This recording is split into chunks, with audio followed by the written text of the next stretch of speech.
Tonight on Golf Central, an unthinkable moment in the world of golf, a collective four-shot penalty that cost Lexi Thompson her second major title. This afternoon in Irving, Texas, Lexi met with the media for the first time since her dreadful day. I played amazing that week. I don't think I've ever played any better. And just for that to happen, it was kind of a nightmare. Folks, it's been 36 years since we've seen teammates on the PGA Tour. In New Orleans, some of the biggest names in the game are pairing up to take on the field in this week's Zurich Classic. It's very handsome. I mean, look at it. It's wearing pink. I took it just for you. One guy who's skipping the Big Easy is Sergio Garcia, who's still enjoying his victory lap after winning the Masters. The Spaniard back celebrating in his hometown where it all began. And we're sipping some of the bubbly next on Golf Central.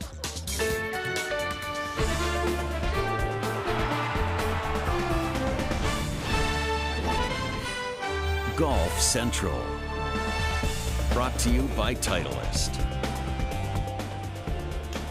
As we start tonight, let's tee up with some of our headlines to look for at the Zurich Classic. We've got 82-man teams dueling this week, 2 rounds of foursomes with 2 rounds of 4-ball. 35 teams make the cut going into the weekend. The European Tour is in China for the second straight week. First round coverage of the Volvo China Open can be seen tonight, 10:30 Eastern Time, where Haotong Li defends his title. And Lexi Thompson making her first start since her ANA Inspiration playoff loss to So-Yeon Yu. Thompson had that 4-shot penalty, which got the golf world buzzing and certainly got the governing bodies of golf into action with their new decisions released on Tuesday. Thanks for checking out Golf Central. George Savaricas alongside Lisa Cornwall. Yeah, Lexi admitted today that she did not know a lot about the new rules changes from the USGA and the RNA, but she did explain what happened on the 17th green that day. The 4-shot penalty, she did receive 2 separate 2-shot violations, and how she's coping with losing the ANA Inspiration because of all of it.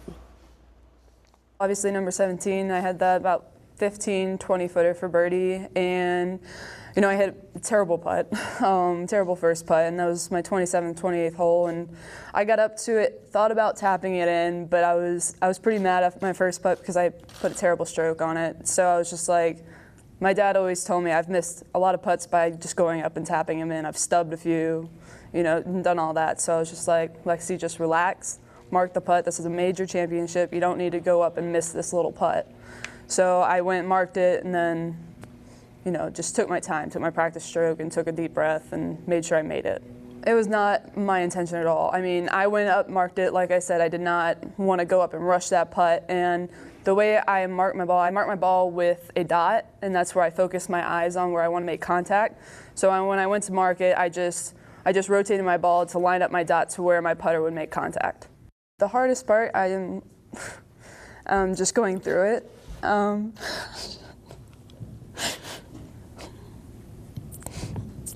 second.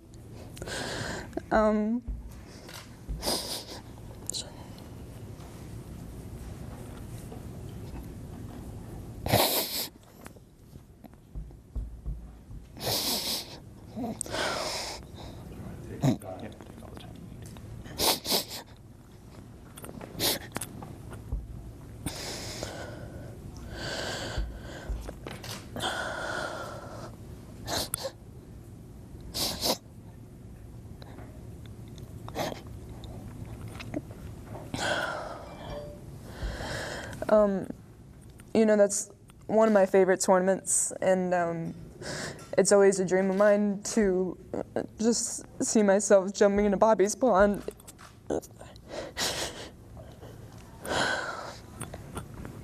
And I've worked my whole life to, have my name on major championship trophies, and especially that one. That's a very special week for me with all the history behind it, and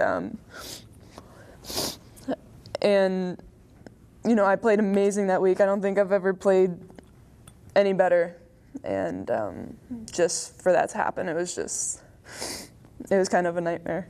So, but it was still a very special week. It always is.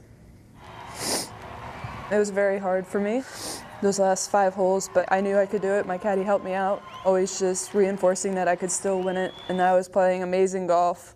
It was tough. I've never cried so much on a golf course. 2 days after it all happened, I was out 7:15 teeing off at Trump International with my brothers. I was determined to get back out and practice my game harder than ever and keep it in the spot that it is. And I've been doing just that. So it's just all a matter of just staying positive with it and knowing my game's in the spot that it needs to be. Well, I mean, I have seen the video and I can see where they're coming from with it. It might have been, I guess, me rotating the ball, but like I said, I have always played by the rules of golf.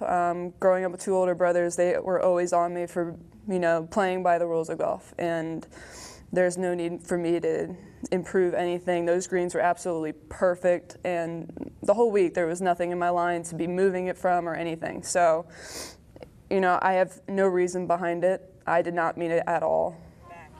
Golf is the only sport that call-ins are available to, and do I think it's right? Not really, but it's not my say. So, we'll see what happens in the future with it. What's it like to go forward with this now, just from the sake of marking your ball? It seems like a simple thing, but for you, what's that like now? I'm going to just continue marking my ball. That one was pretty tough to listen to live. Trip Eisenhower, Matt Adams, Tim Rosafort. Trip, let me start with you. This isn't really complex. When you saw it, when you heard those words, what was your reaction?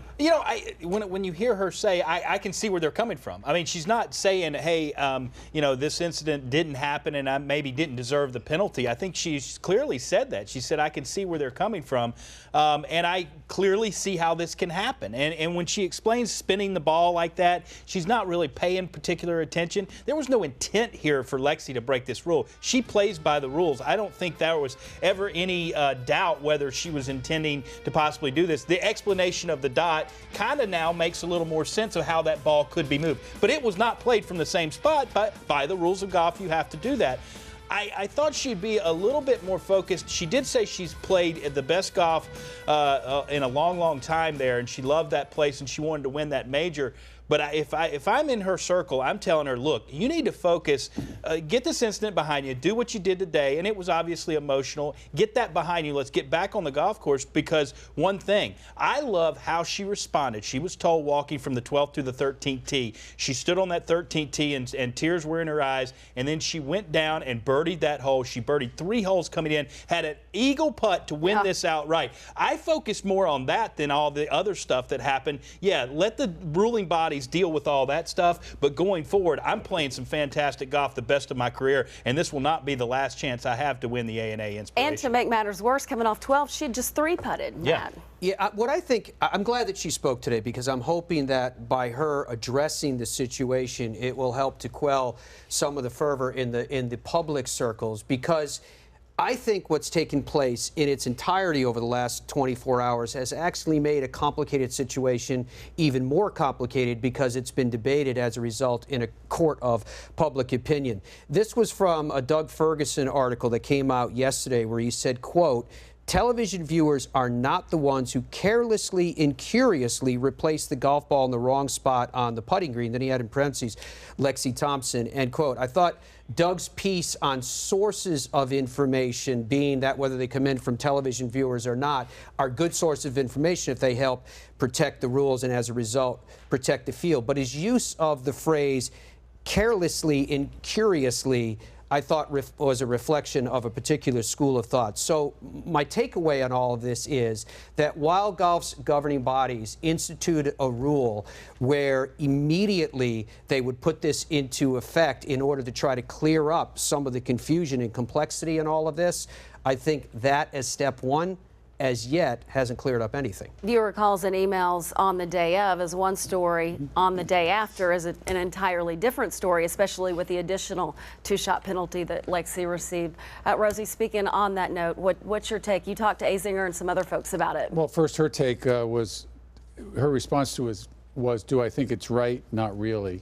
Paul Azinger takes a different perspective, and Azinger was actually DQ'd from a tournament in 1991 Doral for a situation that occurred in the opening round. It was, the call came in the next morning. He was already almost through his round. They took him in, they showed him the video, and he was DQ'd. But now he's had some time to reflect and think about it, especially in this day and age with Snapchat and Facebook and Twitter, social media basically. Like if it came out after the fact that indeed that ball moved and that nobody called it, that the repercussions there were certainly not good. And he went on to say, quote, "This is one of those things you have to always take the phone call. The call-in guy cannot be eliminated. Nobody wants to commit an infraction unknowingly and get away with it and win the tournament by one. That would be far worse of an indictment of that player. I'm just glad they didn't eliminate call-ins. You can't." Now, I checked with the USGA. The committee that's been formed has, to this point in time, not weighed in about call-ins and whether they're going to go with call-ins or not, but it is certainly up for discussion. As it relates to Azinger, he feels like you have to have the option to have that call-in made. When the new rule came out yesterday, right, Tripp was implemented, it did address intent. But given the fact that the vast majority of rules that are broken in the game of golf are not done with intent, was it far enough? Look, it's the first step, okay? I'll give it that. But ultimately, I hope what comes out of this is maybe the elimination of the two-shot penalty for signing of the wrong card. Yeah, the two-shot for playing from the wrong spot. But why is that only a two-shot penalty if we would have caught it on Saturday, but it's a four-shot penalty on Sunday? So I think at least in professional golf, they need to look at eliminating the signing of the scorecard wrong, because you've got walking scores, you've got all the computers doing that. You keep your own score, he keeps my score. There's enough redundancy that you can get this right. They need to eliminate that. 100% agree with you. You can see how Lexi fares in her return to the LPGA tomorrow right here on Golf Channel. Live coverage of the first round of the Volunteers of America Texas Shootout begins at noon Eastern, and Team Golf returns the PGA Tour for the Zurich Classic starting tomorrow at 3. Speaking of the format for what's going down in NOLA, there are 80 two-man teams throwing it down with the top 35 in ties making the cut and seeing the weekend. The first and third rounds will be foursomes, aka alternate shot, while the second and fourth will be 4-ball or better ball. The past two Players Champs are teaming up. They are ready to get it going. There's not a lot of difference in distance between me and Ricky, which is great. He's obviously hitting it tremendous right now with how he's playing at the start of this year and coming into this event. So I think it's great to be able to complement each other's games with the same style of game as well.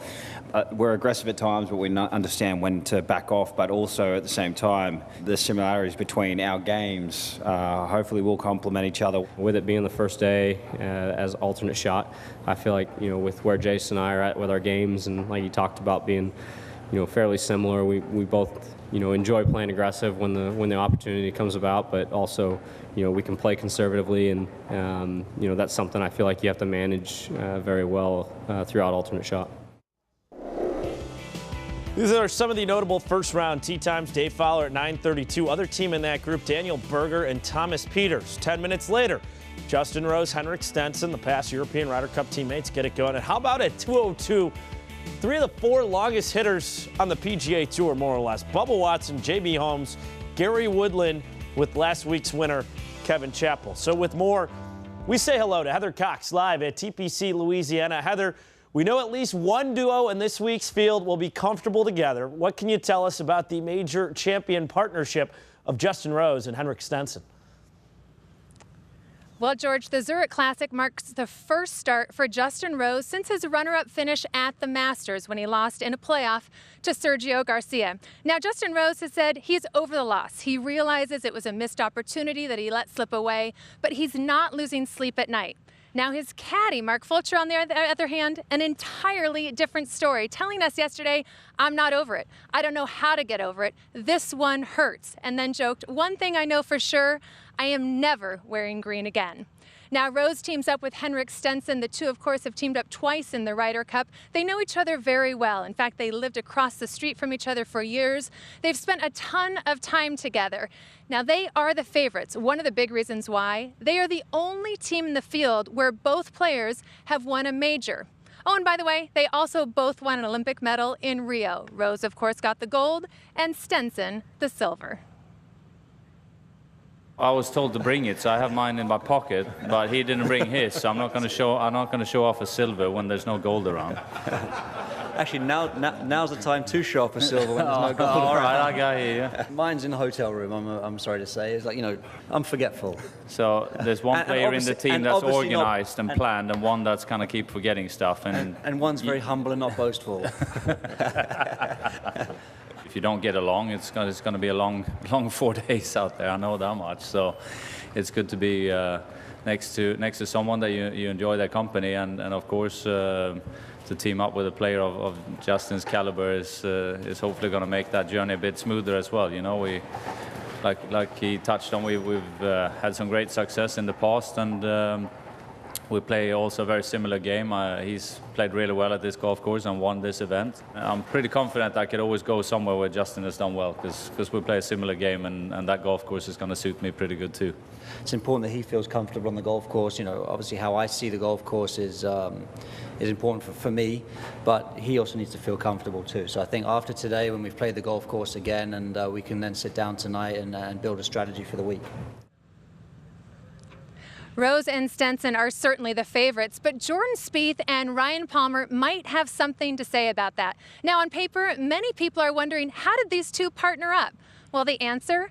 A bet. Ryan and Jordan were playing with their caddies in the fall, and Ryan's caddy said, hey, if I win, you two are playing together in the Zurich Classic. Well, Ryan's caddy won on the 18th hole, and the rest is history. And in tonight's Titleist Tour report, Jordan Spieth tells us that it's actually his partner, Ryan Palmer, that has the hot hand. Ryan's been on a nice run. He's been trending the right direction. He's been making putts, hitting his driver awesome. You know, he's gonna try and pick me up this week, and and we're gonna we have a common goal. We want to work our way into contention. We want to win this golf tournament. This is a full purse. And this is full FedEx Cup. This does a lot for you for both of us, and we can share that together, which is even cooler, that we can both move up, you know, in the FedEx Cup and really do significant things for the rest of the year. This can be a springboard for us, and we know that. Overall, I think most of the guys are close friends, play a lot of practice rounds together, and just became, when the format came out, it was I think every player would tell you they started really reaching out, trying to find a partner they wanted, and you know, I was fortunate enough to grab this guy here. Now, an added wrinkle specific to this event that players don't often see, except for the Ryder Cup and the President's Cup, is players have the extra challenge of sometimes having to play with their partner's brand of golf ball. The players will decide before each hole whose player's brand they will play with. Now, we've all seen Bubba Watson in that signature hot pink Volvic. Well, he actually didn't even bring any of those hot pink balls, only white ones, saying, I want to make it as easy as possible on my partner, J.B. Holmes. And both Jason Day and Justin Rose told me they've spent a lot of extra time this week practicing with their partner's brand of golf ball, saying in these conditions, the windy, gusty conditions expected all week long, playing with a different golf ball can have a major impact. Lisa? Sure can, Heather. Thank you very much. Good thing it's not the old Balada days. We'll see which players partner up the best in the PGA Tour's first team event since 1981. Don't miss Golf Channel's live first round coverage of the Zurich Classic of New Orleans beginning tomorrow, 3 p.m. Eastern. Still to come, who are the top 5 teams to watch at TPC Louisiana? Trip tells you which partners have the edge to go low in New Orleans. Plus, we examine the most unique teammates in the PGA Tour's first team event in nearly 4 decades. It's all ahead on Golf Central. Golf Central is brought to you by the new Titleist Pro V1 and Pro V1X. Choose the best for your game. Golf Now VIP. Say goodbye to convenience fees.